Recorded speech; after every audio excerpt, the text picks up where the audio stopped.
Fala galerinha, tudo bem com vocês? Chave do Enem no ar! Seja bem-vindo, seja bem-vinda para quem está aqui conosco na live, para quem está assistindo depois, afinal de contas estamos aqui no canal da Educação Adventista Brasil, toda quinta-feira com conteúdo novo para que você se prepare para vestibular Enem e, é claro, a prova ali na sua escola. Lembrando que nós trabalhamos sempre com o nosso material da Casa Publicadora, então as aulas que você acompanha aqui, você também pode acompanhar com a sua apostila. Por isso, inclusive, eu já convido você a pegar a sua apostila, trazer aqui e acompanhar a nossa aula hoje, que é noite de matemática. Nós temos ali um tempo hoje dedicado à matemática, com o professor Rubens trazendo para vocês toda a informação necessária para esse começo do bimestre, hein? Estamos começando o segundo bimestre. Semana passada já tivemos linguagens.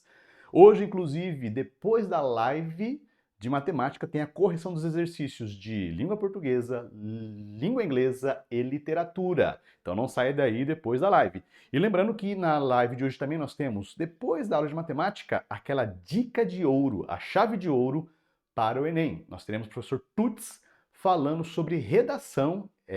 Você percebeu que durante esse ano algumas aulas têm esse momento chave de ouro, onde o professor Tuts traz dicas. E agora nesse semestre ele vai dar dicas sobre redação do Enem. Desde o começo até a conclusão da sua redação, você vai trabalhar aqui conosco na chave de ouro durante esse semestre. Beleza? Então, sem mais demoras, pegou a apostila, pegou água, pegou suco, pipoca, tá sentadinho ali, se prepare porque está no ar Chave do Enem de Linguagens e rodou vinheta!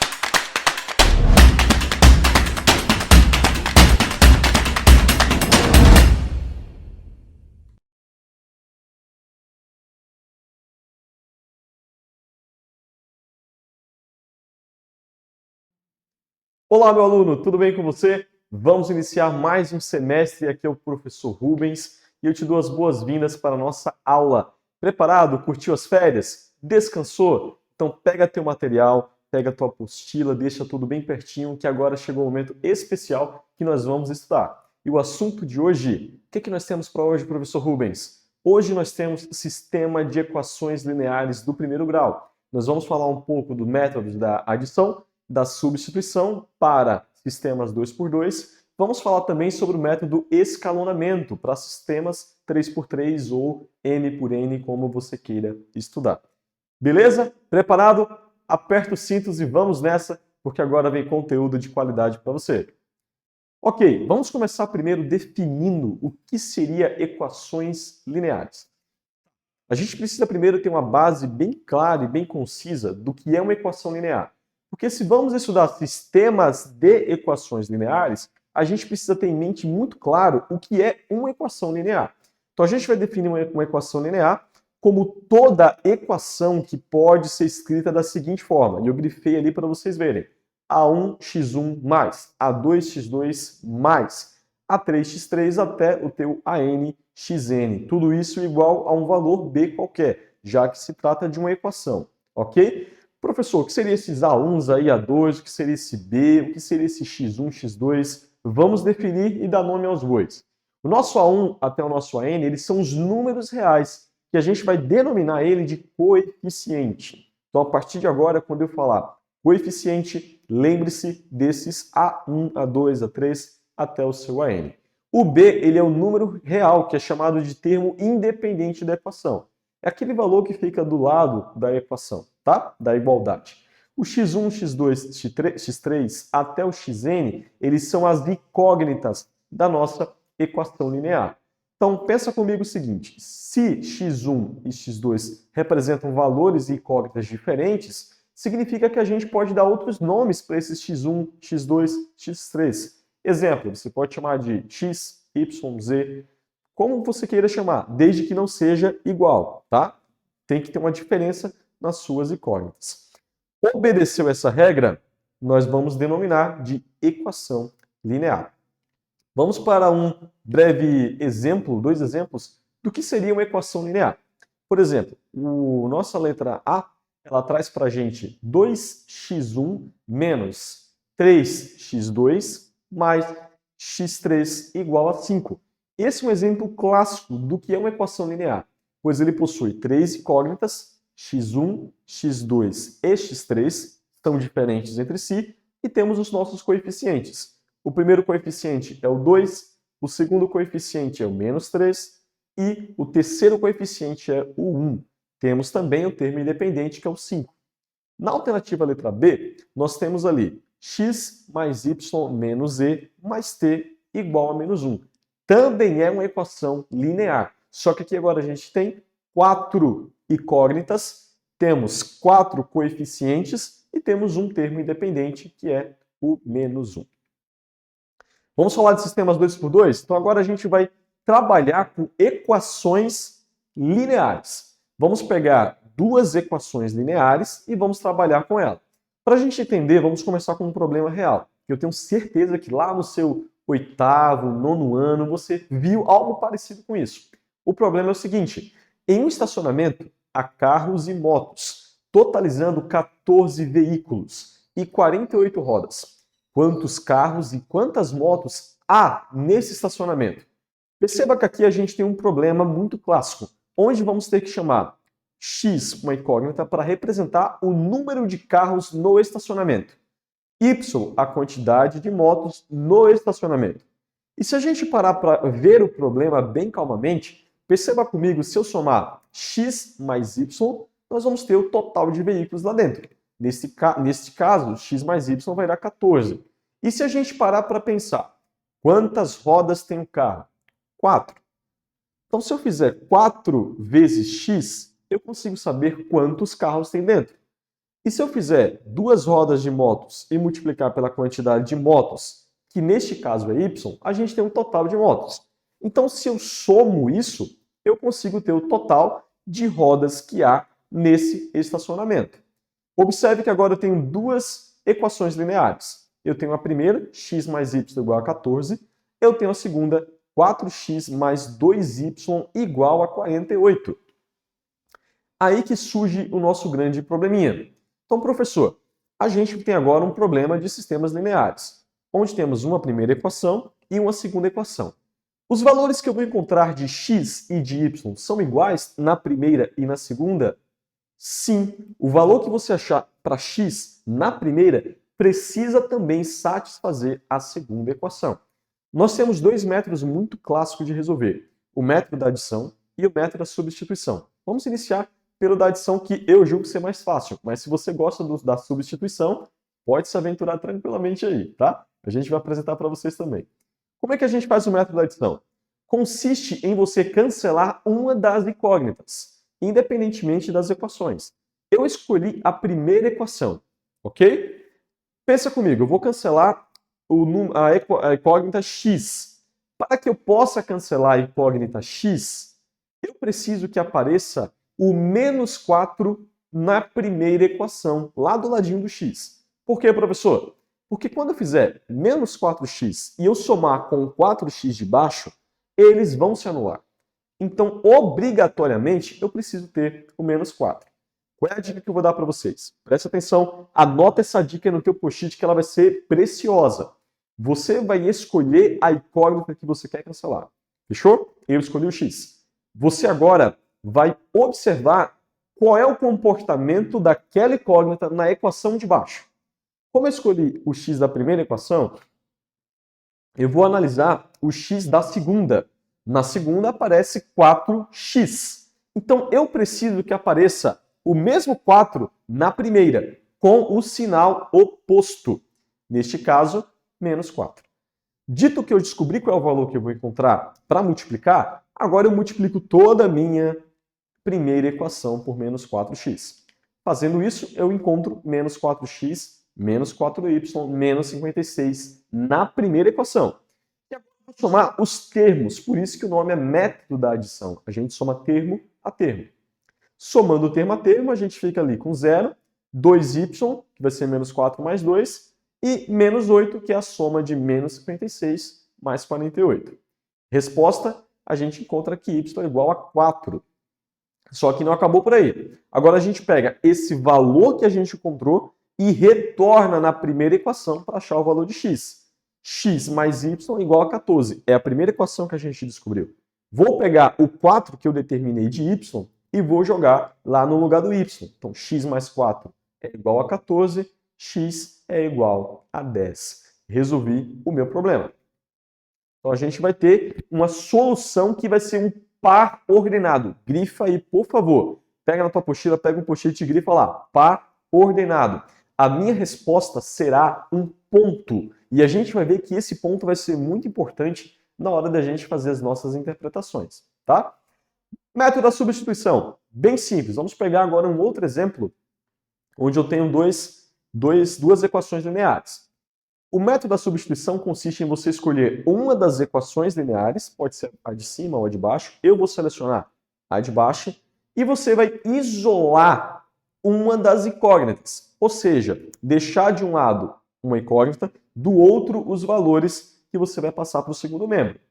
Vamos lá, primeiro passo, escolher uma das equações e isolar uma das incógnitas. Eu escolhi a equação 2, que é a de baixo, e escolhi a incógnita x. Tudo que não for x vai para o segundo membro. Então nós vamos ficar com x igual a 8 menos 2y. Segundo passo, substituir x por 8 menos 2y na equação 1. Nesse caso, o valor que você isolou, você joga na equação que você não mexeu. Colocando os valores lá, você pode acompanhar conosco a resolução, a gente encontra facilmente, por meio de ajustes algébricos, o valor de y. Então, o nosso valor de y vai ser 5. Achou o número 5, que é o valor que a gente quer determinar? Você pega esse valor e retorna lá na nossa equação. Então, nesse caso, como o y foi 5, vamos ficar com x mais 2 vezes 5 igual a 8, e aí encontrando o valor de x igual a menos 2. Esse é o famoso método da substituição. Isola uma variável, volta na equação e determina o valor de uma delas. Perfeito? Observe que a gente tem uma solução, que é o par ordenado, que é menos 2 e 5. Nessa ordem, x primeiro, logo após o y. A gente pode também classificar os sistemas lineares de acordo com as suas soluções, tá? Acompanhe comigo esse esquema que ele é bem legal e facilita bastante na hora do entendimento. Então nós temos ali o sistema linear. Ele pode ser de duas características, possível ou impossível. Professor, quando que ele é possível? Ele vai ser possível toda vez que ele admitir uma solução. Pode ser uma ou mais, ok? Possível. Quando o sistema vai ser impossível? Quando não admite solução. Então você está lá resolvendo o teu sistema linear, seja pelo método da adição ou pelo método da substituição, e não chegou em nenhum valor. Qual é o tipo de sistema que nós temos? Impossível. Ok? O possível ele pode ter duas características. Ele pode ser SPD, que é o sistema possível e determinado, quando ele admite uma única solução, e o sistema possível, porém indeterminado. Ou seja, ele tem infinitas soluções. Várias soluções para aquele mesmo problema de sistema linear. Eu trouxe para a gente aqui alguns gráficos bem interessantes que mostram como se comporta essa solução. Eu disse para vocês que o sistema ele pode ser possível e determinado quando tem uma única solução. Lembra que a gente fez 2 slides atrás, eu vou retornar com você, e encontramos a solução para essa equação aqui. E esta solução desse sistema foi menos 2 e 5. Menos 2 em x, 5 em y. Se você colocar esse ponto no plano cartesiano e colocar as equações lineares de cada uma delas, você pode plotar, por exemplo, no aplicativo como GeoGebra ou fazer na mão mesmo. Você vai verificar que elas se interceptam em um único ponto. Esse ponto é o ponto da solução. Perfeito? Então, este ponto que a gente encontrar, a solução do nosso sistema de equações lineares, se for apenas uma, possível e determinada, ela vai ser o ponto de interceptação entre as duas retas. Professor, quando for impossível, jamais se toca. Então, você viu uma questão lá no Enem, no vestibular, ou em qualquer atividade que você esteja fazendo, e observou que as equações lineares não se tocam quando você plota ela no gráfico, então já sabe que ele não tem solução. Elas são impossíveis. Quando o sistema é possível e indeterminado, ambas estão sobrepostas, uma sobre a outra, porque existem infinitos pontos de solução. Logo, não tem fim a solução determinada. Perfeito?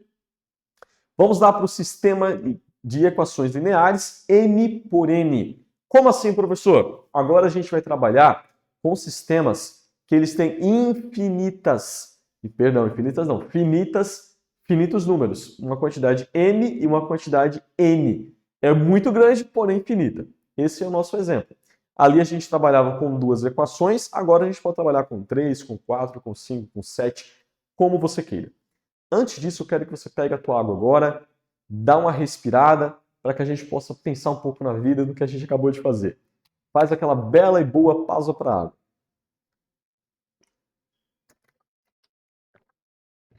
Se hidratou? Se preparou? Então vamos seguindo agora. Eu trouxe um exemplo bem legal para a gente poder ver. Por exemplo, 3x mais 2y igual a menos 7, x menos 3y igual a 1. Esse é um sistema clássico 2 por 2. Por quê, professor? Porque ele é x, y. 2 incógnitas, ele tem apenas 2 colunas e 2 linhas de equação.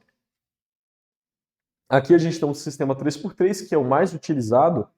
Os mais utilizados são os 2 por 2 e o 3 por 3. Raramente você vai ver um 4 por 4, 5 por 5. Quando ele vai ser 3 por 3, professor? Quando ele vai ter 3 incógnitas e 3 incógnitas dentro desse sistema. Nesse caso, x, y e z. Existe um conceito muito importante, que é o conceito de sistemas escalonados. E vai nos ajudar a compreender e nos ajudar a facilitar a resolver sistemas, principalmente 3 por 3. Que é esse daqui, na última que a gente mostrou. Como é que funciona isso, professor? A gente vai dizer que o sistema ele é escalonado toda vez que você tiver a primeira equação com uma quantidade grande de incógnitas e a segunda uma incógnita a menos. Exemplo, olha só esse primeiro exemplo que eu trouxe para vocês. 2x mais y igual a 7. Aqui nós temos 2 incógnitas. É uma equação com 2 incógnitas. A equação de baixo, ela não vai ter uma das incógnitas. Neste caso, não tem um x. Então será 2y igual a 6. Professor, por que recebe o nome de escalonados? Porque ele dá a impressão de escada. Ele era grande, vai diminuindo os degraus. Ok? O outro exemplo é essa equação de baixo aqui. A gente tem 2x mais y menos 5z igual a 7. A próxima vai ter que ser uma incógnita menos, ou seja, retira uma das 3 que você colocou. Então nós vamos ter 4y menos 2z igual a menos 3. E por último, retira-se mais uma, como a gente tinha retirado o x, agora a gente retira o y e encontra a z. Professor, os coeficientes, os números que acompanham as minhas incógnitas, precisam sempre ser iguais? Não, pode ser quaisquer. Só que as incógnitas precisam diminuir, tá? Último exemplo, a gente tem aí x, y e z, e aí só fica só com as duas incógnitas y e z. Então, como é que a gente resolve sistemas escalonados, professor? Bem simples, gente. Aqui você pode aplicar facilmente o método da substituição, tá? Por meio desse método, você vai conseguir resolver bastante coisa e ele vai te ajudar. Nesse sistema escalonado, é a forma mais fácil de resolver. Comece sempre pelaquela que só tem uma incógnita. Nesse caso, a equação de baixo. Então, a gente vai pegar a equação 3, que é menos 2z igual a 8, e vai isolar o valor de z. Você vai pegar o menos 2, vai passar para o outro lado dividindo, vamos ficar com menos 4. Esse valor de z igual a menos 4, você vai subir na segunda equação. Então, no lugar de z, você vai colocar menos 4. Y e menos 4 igual a menos 2. Isola o valor de y e encontra um valor para a incógnita y. Observe, agora tem um valor para z, que é menos 4, e um valor para y, que é 2. Com esses dois valores de incógnitas, você sobe para a primeira equação. Então, você vai na escadinha, da primeira para a segunda para a terceira. Da terceira, da segunda para a terceira, tá? Nessa subida de incógnitas. Tendo as duas incógnitas, dá para resolver facilmente e achar x igual a 1. Então, veja que a nossa solução agora vai ser um terno. Como assim, professor? Um terno? Uma roupa? Não é um terno que é uma roupa. Terno é quando a gente tem 3 valores para 3 incógnitas. Professor, se eu tiver N soluções, então a gente vai ter uma enupla, tá? Como a gente tem 3, a gente vai chamar de terno ordenado. Beleza?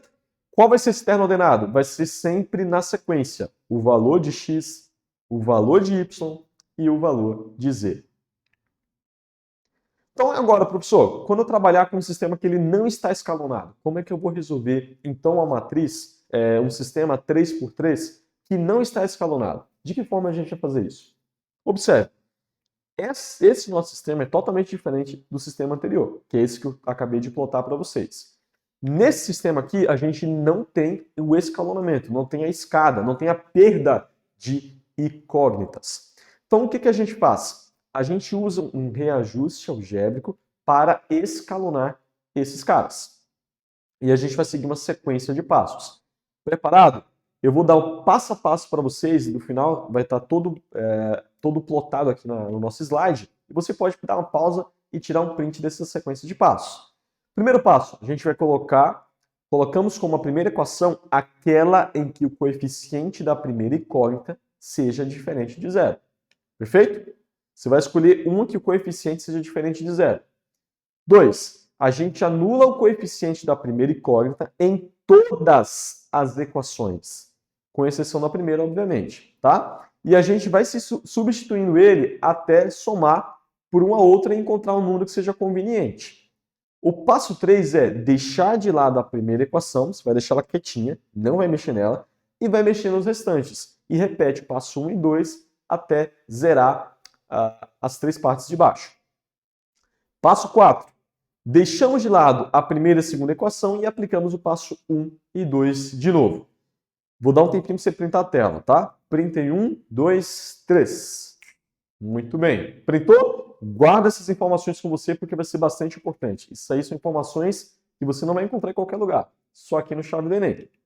Então, como é que a gente resolve isso aqui, professor? Vamos escalonar esse sistema primeiramente. Vamos colocar aquela sequência de passos agora na prática. Então, a gente vai pegar, primeiro, vai montar uma matriz dos coeficientes do sistema. Como assim, professor? Da onde surgiram esses números? Matriz nada mais é do que você pegar os coeficientes que acompanham o sistema e vai colocar ele linha por linha. Por exemplo, na primeira equação a gente tem menos x mais 4 mais 2z igual a 3. Você vai pegar só os números que acompanham as incógnitas e vai colocar na primeira linha. Igualmente na segunda e igualmente na terceira. Então a gente agora vamos fazer o primeiro passo. O primeiro passo é, a gente precisa cancelar aquele número 2 na segunda linha. Tá vendo a primeira linha? A segunda tem o primeiro número que é o 2. A gente tem que fazer com que esse número vire 0. E também precisa fazer com que no menos 2 da terceira linha e o menos 2 também da terceira linha também virem 0. Como é que a gente faz isso, professor? A gente multiplica a primeira linha por 2 e soma com a segunda. Por que por 2? Observe que para aparecer 0 no lugar do 2 na segunda linha, a gente precisa que na primeira apareça o menos 2. Por isso que a gente multiplica por 2. Multiplicando por 2 e somando, a segunda linha fica da seguinte forma. Menos 2 mais 2, 0. 2 na primeira linha vezes 1, 2. Somado com o 1 da segunda linha, fica 3. 2 da primeira vezes 2 fica 4. Somado com 1 da segunda, fica 5. E assim sucessivamente. Você vai repetir esse processo também lá na terceira linha. Sempre resguardando a primeira equação. Ok? Vai mexer na segunda, vai mexer na terceira. Agora a gente vai lá para o passo 3. Eu preciso que esse menos 4 da minha terceira equação, da minha terceira linha, também vá embora, para que vire uma escadinha escalonada. Para que isso aconteça, professor, o que eu tenho que fazer? Eu tenho que multiplicar a segunda linha por 4 terços. Professor, sempre vai ser esses números? Não, depende dos coeficientes. Cada questão vai trazer um caso particular, ok? Neste caso, a gente multiplica por 4 terços. Fazendo a multiplicação e somando com a linha de baixo, a gente muda para qual resolução? Observe, não mexi na primeira em momento algum. Na segunda, eu não vou mexer quando eu vou colocar. mas a terceira vai ser o resultado da multiplicação da segunda somada com a terceira. Percebe? Fazendo as contas que a gente acabou de fazer passo a passo, a gente encontra um escalonamento. Veja, a primeira vai ter todos os números, a segunda não vai ter o valor que estaria na posição do x, e a terceira não vai ter o valor que está na posição do x e do y. Virou um sistema escalonado. Dessa forma, a gente pode escrever isso como sendo isso aqui, ó. Na primeira equação, menos x mais y mais 2z igual a 3. Estou pegando os coeficientes e colocando junto com suas incógnitas. Na terceira, não vai ter o x, porque o primeiro cara da segunda linha é o zero. Na terceira, não vai ter nem o x, nem o y, já que tanto a primeira coluna é zero, quanto a segunda também é zero. E agora, professor? Agora você pode resolver pelo método da substituição, como eu mostrei inicialmente usando sistemas escalonados. Quando você fizer suas contas calmamente, tranquilo, vai perceber que vai ter outro termo ordenado, que vai ser 2 para x, menos 1 para y e 3 para z. Meu querido aluno, muito obrigado pela sua atenção. Caso ficou alguma dúvida, caso você achou que foi um pouquinho rápido, lembre-se, você está no YouTube, você pode voltar quantas vezes você quiser, pode colocar para a velocidade mais devagar e eu tenho certeza que você vai acompanhar bem legal a nossa aula. Que Deus te abençoe, nos vemos na resolução dos exercícios. É isso e tchau!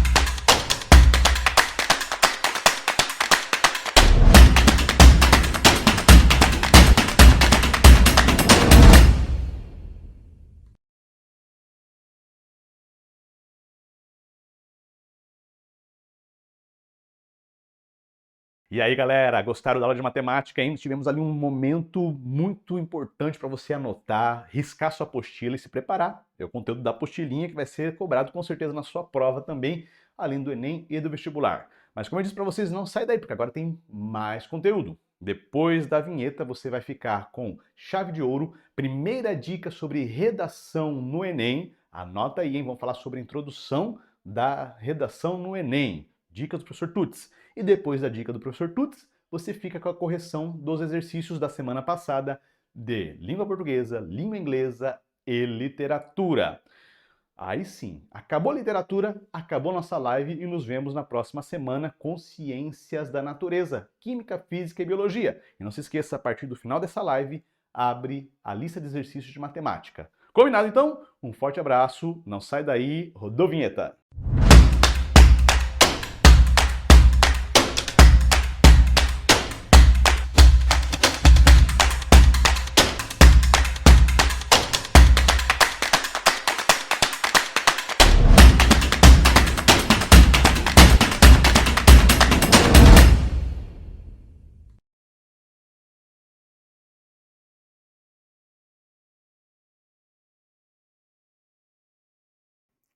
Fala aí, galerinha, tudo bem com você? Mais uma vez aí o Tuts na área para a gente trabalhar um pouquinho sobre redação, beleza? Então vamos aqui com uma dica chave de ouro de hoje.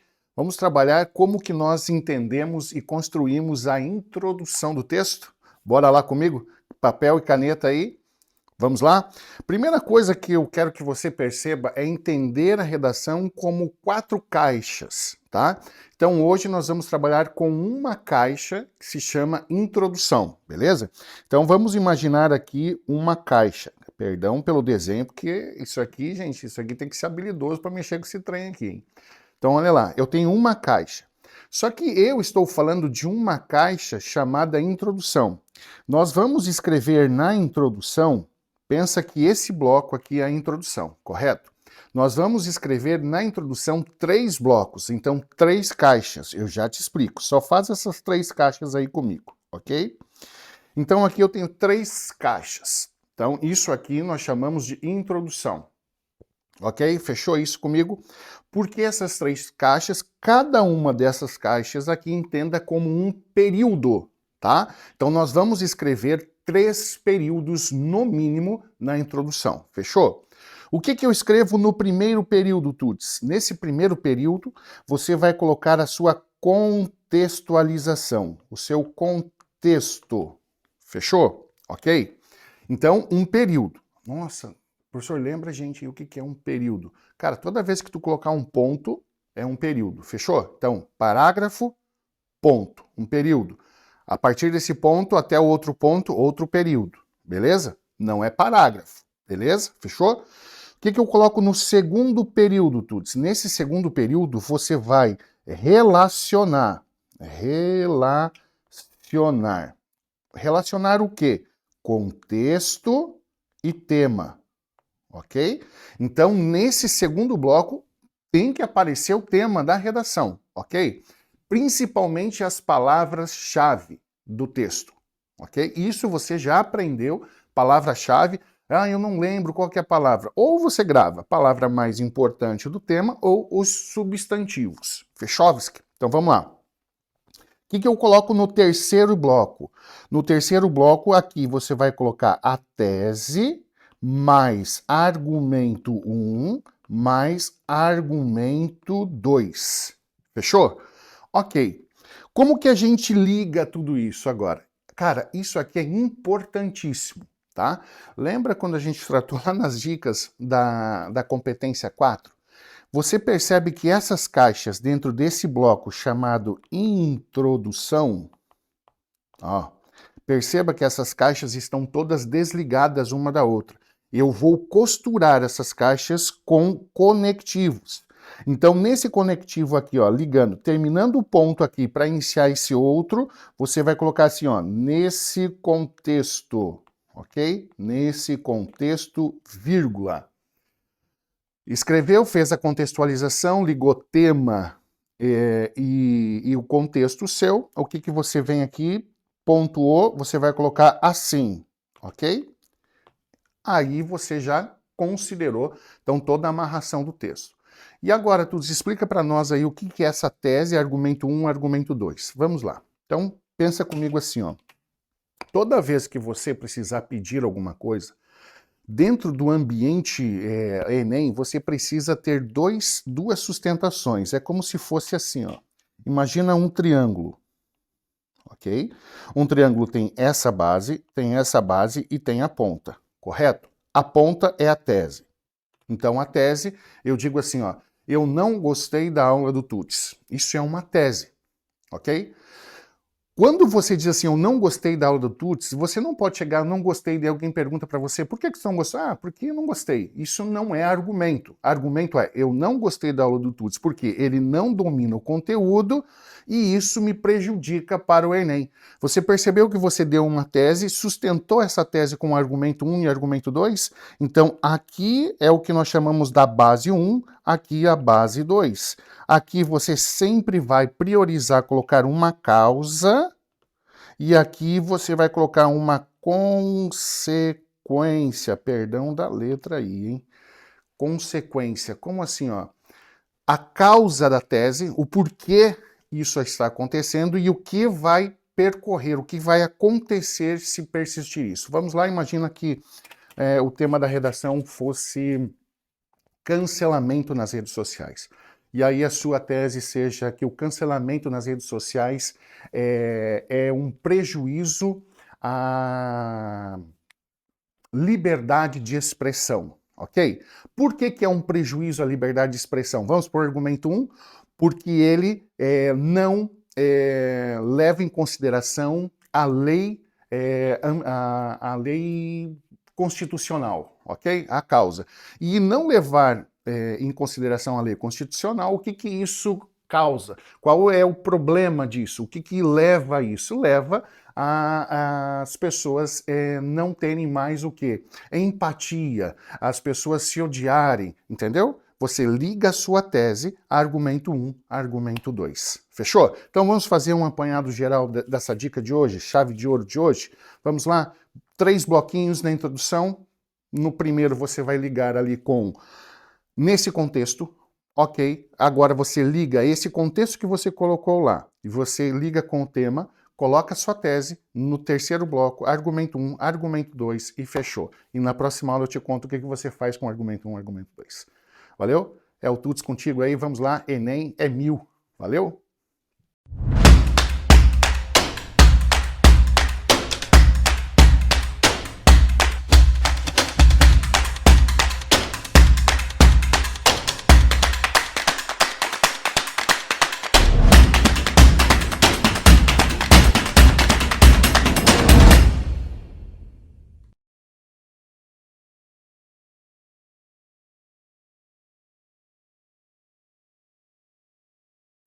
Fala, galerinha! E aí, tudo bem com vocês? E aí, como foi fazer os exercícios? Espero que tenha dado tudo certo. Então, vem aqui com a gente no Chave do Enem para a resolução desses exercícios, que eu espero que você tenha ido muito bem com as nossas dicas, mas caso seja necessário também que você tire todas as suas dúvidas, ok? Então, vamos à nossa primeira questão, que era do Enem de 2017 e tinha esse texto que falava sobre um filme interpretado aqui pelo Wagner Moura. Mas, como sempre eu gosto de fazer, a gente vai começar a leitura pelo enunciado, ok? Então, o enunciado é o seguinte: qual aspecto da organização gramatical atualiza os eventos apresentados na resenha, contribuindo para despertar o interesse do leitor pelo filme? Então, aqui algumas palavrinhas-chave para você já entender que você tinha que ter prestado atenção na hora de resolver essa questão, né? Primeiro, organização gramatical relacionadas a uma resenha que vai contribuir para despertar o interesse do leitor para assistir a esse filme. Então, qual seria a opção correta? Alternativa A, o emprego do verbo haver em vez de ter. É isso que vai contribuir para despertar o interesse do leitor. B, a descrição dos fatos com verbos no presente do indicativo como retorna e descobre. C, a repetição do emprego da conjunção mas, é isso que vai fazer com que você tenha mais interesse. D, a finalização do texto com a frase de efeito, será que ele conseguirá acertar as coisas? Ou E, o uso do pronome de terceira pessoa ele ao longo do texto para fazer referência ao protagonista. E aí, qual foi a sua resposta? Eu espero que você tenha respondido a alternativa B. Então, vamos lá.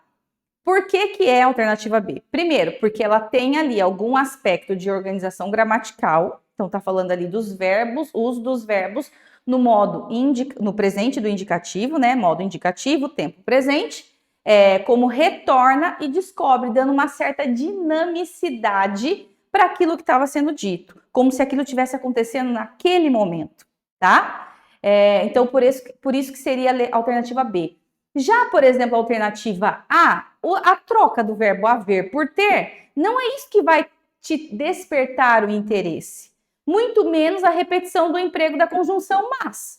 Também é uma organização gramatical, tem a ver com gramática, né? Mas não é isso que vai trazer esse interesse. O que vai trazer interesse, para despertar o interesse de você assistir esse filme, é justamente essa dinamicidade que a gente consegue através do uso desses verbos, que é o que está na letra B. Na alternativa D, gente, ali é só uma frasezinha de impacto, mas não tem nada ali falando sobre organização gramatical que contribuiria para despertar o interesse. Então, essa seria aquela alternativa que não seria possível você marcar, tá? E a E, uso do pronome na terceira pessoa, beleza, é alguma coisa gramatical. Mas não é o uso do pronome na terceira pessoa ao longo do texto, fazendo referência ao protagonista, que vai fazer com que isso desperte a sua atenção para o filme, ok? Questão 2, uma outra questão do Enem. A gente não tem como agora, né, fazer a leitura de todo esse texto, mas eu vou destacar esse trechinho aí, porque ele que tem a ver com a nossa pergunta. Vamos à primeira pergunta, então. No último período do trecho, há uma série de verbos no gerúndio que contribuem para caracterizar o ambiente fantástico descrito. Expressões como camaronando, caraguejando e pequeninando e não mordendo criam principalmente efeitos de, que é o que aparece ali, né? Efeitos de esvaziamento de sentido, monotonia do ambiente, estaticidade dos animais, interrupção dos movimentos ou dinamicidade do cenário. Então vamos à resposta? Se você marcou a alternativa E, está certo. Gente, gerúndio dá a ideia de que aquilo está acontecendo, o que vai trazer dinamicidade do cenário, tá? O gerúndio não traz esvaziamento de sentido, nem monotonia, nem estaticidade, né? E muito menos interrupção dos movimentos. Na nossa questão 3, a gente tem aqui uma campanha do agasalho. Doe roupas, calçados e cobertores em bom estado, sua doação ajuda muita gente. Deixe suas roupas aquecerem quem mais precisa. E aí, a gente tem ali, ó, vou deixar que você se vá. Essa expressão, em conjunto com os elementos não verbais, né? Então, alguém ali segurando um casaco, ela vai ter que finalidade, né? Incentivar o descarte de itens defeituosos, promover a reciclagem de produtos usados, garantir a conservação de roupas de inverno, relacionar o gesto de doação à ideia de desapego e comparar a peça de roupa ao sentimento de despedida. Se você marcou a alternativa D, você está certo. Vou deixar que você se vá no sentido de você se desapegar a essa roupa e doar àquele que precisa. Esta é a finalidade dessa campanha publicitária, ok? Não é comparar roupa, nem garantir conservação de roupa, nem promover a reciclagem de produtos usados, embora isso acabe acontecendo, né? Nem incentivar o descarte de itens defeituosos, beleza? E a nossa última questão também é um texto um pouquinho grande, mas a gente precisava prestar atenção só nesse último período que está em amarelo. Eu coloquei ele em destaque junto com outros só para a gente se lembrar do contexto, né? E aí a pergunta era, transpondo para a voz passiva, o trecho assume a seguinte redação: fui sonhado por ti. Então vamos lá. Quando a gente tem uma frase na voz passiva, eu já vou responder. A alternativa certa seria a letra B. O que acontece? A gente tem o que a gente chama de agente da passiva, que nesse caso é o por ti. Então eu tenho que transformar esse por ti em agente. Então, como que eu transformo? Esse ti está em segunda pessoa, então tem que usar um pronome em segunda pessoa, que seria o tu. Entre as alternativas ali teria o tu me sonhaste e tu me sonharas, ok?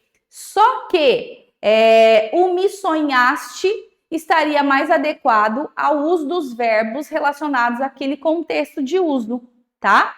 E por isso, porque sonharas é passado do passado, né? Então seria o sonhaste, tu me sonhaste. E aí, aquilo que nesta frase seria o sujeito, ele vai se tornar ali um objeto, que seria o me, ok? E é isso, gente. Espero que eu tenha contribuído, te ajudado aí a entender um pouquinho melhor essas questões. Um abraço para todos e até mais.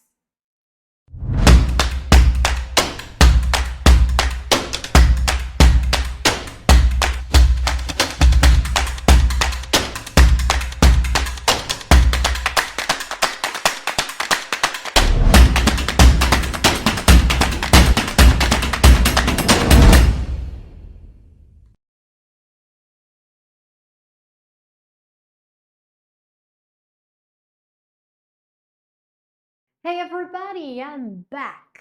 Estou de volta e vamos embora com a correção do seu simulado. Primeiro ano, foi sucesso, hein? Deu bom, né? Eu sei! Então, olha lá, a teacher tentou pegar então todas as gramáticas aprendidas e colocar aqui em formato de texto, uma vez que o Enem não te faz pergunta exatamente sobre a gramática. E aqui a palavra-chave é crisis, plural. Então, a indústria fonográfica passou por várias mudanças no século XX e, como consequência, as empresas enfrentam crises. Entre as causas, o texto da revista aponta. Então, eu quero saber as causas. Aonde você encontrou essa resposta? O acesso às músicas, que geralmente sem custo pela internet. Então, você viu ali na segunda linha uma das causas da indústria da música, né, da tecnologia ali, o que causou a descontinuação dos DVDs e dos CDs, e aí é isso, fechou? Tranquilo? Ok? Viu? Praticamos ali então a forma irregular do plural. Já a nossa segunda questão, nós vimos ali a British government to recruit teens as next generation of spies. Eu escolhi ali a preposição among. Lembra da diferença entre between and among? Ali no texto está destacado among, entre. Então, entre alunos graduados, um entre vários. Então, por isso que eu escolhi esse texto, para juntar um pouquinho de gramática, mas também um gênero textual diferente para vocês. E segundo informações veiculadas pela NBC News, a geração digital já tem o seu espaço conquistado nas agências britânicas de inteligência. O governo britânico decidiu o quê? E aí, qual foi a resposta que você colocou? Fala para mim. E se você colocou ali a letra D, você acertou. E temos eu destaquei ali onde você poderia encontrar essa resposta, certo? Implantará um esquema de capacitação de adolescentes para atuarem como agentes secretos. Fechou? E a nossa última questão, a questão 3. Eu escolhi uma música. Isso mesmo, uma música. Outro gênero textual, diferente para você. E aqui nós vemos muito uso dos artigos e também do plural e do singular mais uma vez. Tá vendo? Ó, war is, people are, love means. Então, nós temos substantivos contáveis e incontáveis, que foi um dos nossos tópicos, e a música é uma forma de expressão artística e cultural e pode revelar diferentes formas de compreender o mundo. Então, dentro dessa letra, entende-se que a guerra é o resultado do quê? Fala para mim. Se você colocou a letra D, insensatez humana, você acertou. Até porque nós temos ali o substantivo stupid, stupid, stupid, insensato, estúpido, certo? Pessoal, é isso. Eu espero ter ajudado vocês. And I'll see you. Bye!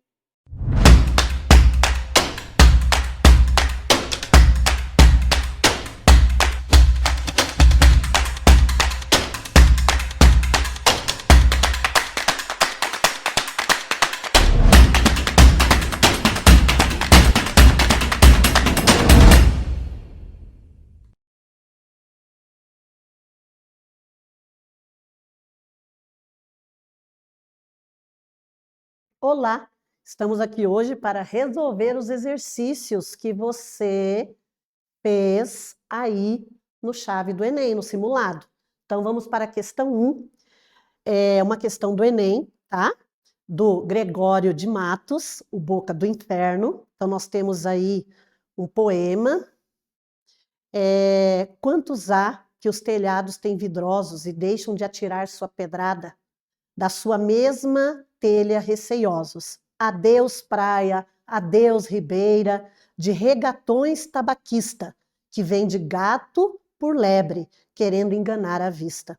Nenhum modo de desculpa tendes que valer-vos prosa, que se o cão entra na igreja é porque acha aberta a porta. Então nós temos aí essa questão do Enem, que vai perguntar o seguinte: ao organizar as informações no processo de construção do texto, o autor estabelece sua intenção comunicativa. Nesse poema, Gregório de Matos explora os ditados populares com o objetivo de... Então, nós temos ali, ó, que o cão entra na igreja porque acha a porta aberta, certo? Então, deixam de atirar sua pedrada da sua mesma telha receiosos. Então, qual que é o objetivo do autor explorar os ditados populares? O que você marcou aí? Vamos lá, vamos lá? Claro que é criticar os comportamentos. Lembre-se que o Gregório de Matos, ele escreveu uma poesia voltada para a crítica, por isso era chamado do Boca do Inferno, né? Vamos então para a questão 2, que é da Universidade Federal de Juiz de Fora, Minas Gerais. A cidade da Bahia. Nós temos aqui um soneto do Gregório de Matos, né? Estamos aí no período do Barroco. E aí o enunciado da questão diz assim, ó: nos versos, triste Bahia, ó quão dessemelhante estás e estou do nosso antigo estado. Nesses versos, o eu lírico manifesta um descontentamento em relação a quê, gente? Vamos lá? Vamos ver, vamos ver, vamos ver? Letra C, ao sistema colonial. Perceba que esse soneto, A Cidade da Bahia, o Gregório de Matos, por meio do eu lírico, ele começa dizendo assim: triste Bahia, ó quão dessemelhante estás e estou do nosso antigo estado.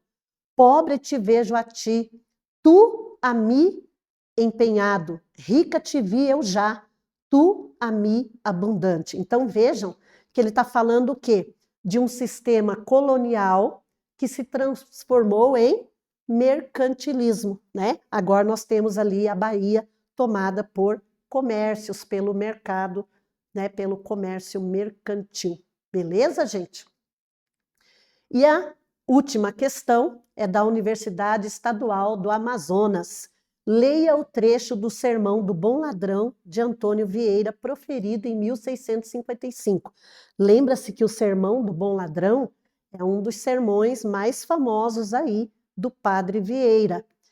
Eu não vou ler todo o trecho aqui, né, retirado da obra O Sermão do Bom Ladrão. Então, nós temos ali o enunciado da questão.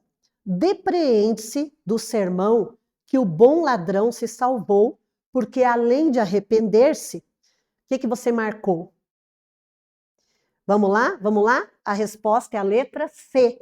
Ele, como era pobre, não tinha como devolver os bens que havia roubado. Vamos ao texto?